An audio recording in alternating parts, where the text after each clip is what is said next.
እንደምን ቆያችሁ? እንኳን ለዚህ ሰዓትና ለዚህ ችለት የሰራዊት ጌታ እግዚአብሔርም ቅድመ ዓለም የነበረ በማዕከለ ዓለም ያለ ዓለምንም አሳልፎ ለዓለም ለዘላለም የሚኖር በዘመኑ እልፈት የሌለበት በዘመኑ ሽረት የሌለበት እግዚአብሔር እንኳን አደረሰን እንኳን አነጋልን። እሺ ሐሙስን ስነ ፍጥረት እቀጥላለሁ። ወይቤ እግዚአብሔር ለታውፅ ማይ ዘይታወፅ ዘዎ መንፈሰ ሕይወት ዋይዋፍ ዘይሰሩ መልዕልተ ምድር ወመቴተ ሰማይ ወኮነ ከማሁ ዘፍጥረት ምዕራፍ 1 ከቁጥር 20። ሐሙስ ዕለት በመጀመሪያ ሰዓተ ሌሊት ለታውፅ በኃይል ዘዎ መንፈሰ ሕይወት ባለ ጊዜ በልብ የሚሳቡ በእግር የሚሽከረከሩ በክንፍ የሚበሩ በደመ ነፍስ ሕይወት ሕያዋን የሆኑ ሶስት ፍጥረታት ተገኝተዋል። በደመ ነፍስ ሕይወት የሚያውቁበትን እውቀት እየመጠናቸው አሳድሮባቸዋል።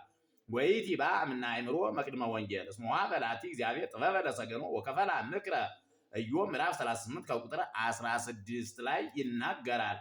እነዚህም ከአራቱ ባህሪያት ተገኝተው በረው ወደ የብስ የወጡ አሉ። ከዚያም የቀሩ አሉ። በየብስ ውለው ለአዳር ተመልሰው የሚመጡ አሉ። በየብስ የተፈጠሩ በባህር ማደር አይቻላቸውም። በባህር የተፈጠሩ በየብስ ማደር አይቻላቸውም። ለአዳር እንዲመለሱ አድርጎ ተወ። ምነው መተው ደክሞት ነው ምድር መሽቶበት ቢሉ አይደለም። በዕለተ ረቡዕ በፈጠረው ስነ ፍጥረት ምስጢረ ቤተክርስቲያን እንደነገረን በዕለተ ሐሙስ በፈጠረው ስነ ፍጥረት ምስጢረ ጥምቀትን ሊነግረን ነው እንጂ። ይሄ እንግዲህ እንደምታዩት እንግዲህ ወደ አራት ነገር አይቶ አድርጓቸዋል። ትናንትና በገለጽኩላችሁ በ29ኛው ቪዲዮ እንደሰማችሁት በየብስና በባህር የሚኖሩ አሉ ብዬ ነበር። ዛሬ ደግሞ ወደ አራት ሰፋ ለጠጥ አድርጊያቸዋለሁ። በነገራችን ላይ እግዚአብሔር ግን እነዚህን ፍጥረታት በልብ የሚሳቡትንም እንደየመጠናቸው እንደየአቅም እንደየአቅማቸው በእግር የሚሽከረከሩትንም እንደየመጠናቸው እንደየአቅማቸው በልብ በክንፍ የሚበሩትንም እንደየመጠናቸው እንደየአቅማቸው በአምላክነቱ በቸርነቱ በፈጣሪነቱ በጥበቡ በካህሊነቱ በቸርነቱ እሱ ዕውቀትን እንዳሳደረባቸው በጥልቀት ገልጾታል። እነዚህ ፍጥረታት እንግዲህ እንዳያችኋቸው አራት አይነት አድርጓቸዋል። ዛሬ ደግሞ ለጠጥ አድርጎ አንደኛ በየብስ ብቻ አንደኛ በባህር ብቻ የሚኖሩ ግን ወደ የብስ መውጣት የማይቻላቸው ፍጥረታት በልብ የሚሳቡ በእግር የሚሽከረከሩ በክንፍ የሚበሩ አሉ አለ። ሁለተኛ በየብስ ብቻ የሚኖሩ ወደ ባህር ውስጥ ለደቂቃም እንኳ ገብተው መቆየት የማይችሉ በልብ የሚሳቡ በእግር የሚሽከረከሩ በክንፍ የሚበሩ አሉ አለ። እንደገና ሶስተኛ በባህር ላይ ውለው ወደ የብስ ማታ ወደ የብስ የሚመለሱ በልብ የሚሳቡ በእግር የሚሽከረከሩ በክንፍ የሚበሩ ፍጥረታት እንዳሉ ተናገረ። አራተኛ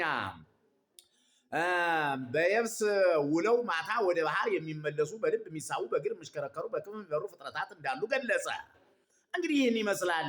እንደዚህ አድርጎ ነው አበጥሮ አሁን ዘመኑ የሶሻል ሚዲያ ስለሆነ ቴሌቪዥኑም ሶሻል ሚዲያውም ስላለ በእይታ ያያችሁ ስለሆነ ብዙም አዲስ ነገር አይደለም ለእናንተ። ነገር ግን እግዚአብሔር ረቂቅነቱ፣ ካህሊነቱ፣ ቸርነቱ፣ ምስጢሩ፣ ጥበቡ የማያልቅ የማይደነቅ ሁሌ አዲስ የእግዚአብሔር ቃል ሁሌ አዲስ ነውና በጣም ይገርማል። እንግዲህ ከሊቅ እስከ ደቂቅ ከጥቂቷ ከትንኝ ጀምሮ እንግዲህ እስከ ግዙፉ ንስር ድረስ ከጥቂቷ በእግር ከምትሽከረከሯ ከምትርመሰመሰዋ ጀምሮ እስከ ግዙፉ የሰው ልጅና ከሰው ልጅ በላይም ያሉ ፍጥረታት ሌሎችም በእንስሳት ደረጃ በአራት እግር ተሽከርካሪነት ደረጃ በጣም ግዙፍ ፍጥረታት እንዳሉ ታውቃላችሁ። ከፈረስ በላይ የፈረስ ጉልበት የፈረስ አቅም ይባላል። ከሱም በላይ ጉልበት ያላቸው ፍጥረታት እንዳሉ ያው የምታዩት በአደባባይ ምስጢር ነው።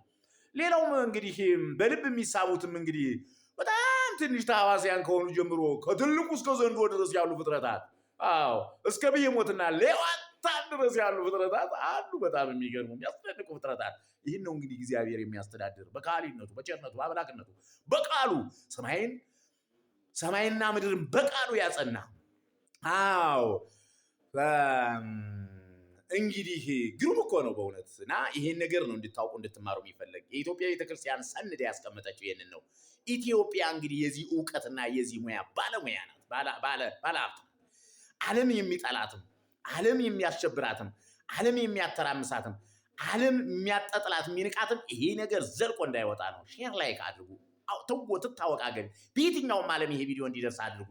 እውነት የእግዚአብሔር ወዳጆች ከሆናችሁ፣ እውነት ኢትዮጵያዊ ከሆናችሁ፣ እውነት ኢትዮጵያን የምትወዱ ከሆነ እውነት በተለይ የኦርቶዶክሳውያንና መጽሐፍ ቅዱሳውያንን ጨምሮ ሼር ላይክ ፎሎ አድርጉና ከፍ እናድርግና እናዳርሰው። ነገ ደግሞ የሐሙስ ፍጥረት ይቀጥላል። አላለቀም ገና ምን አየሽና ቀጥሎ።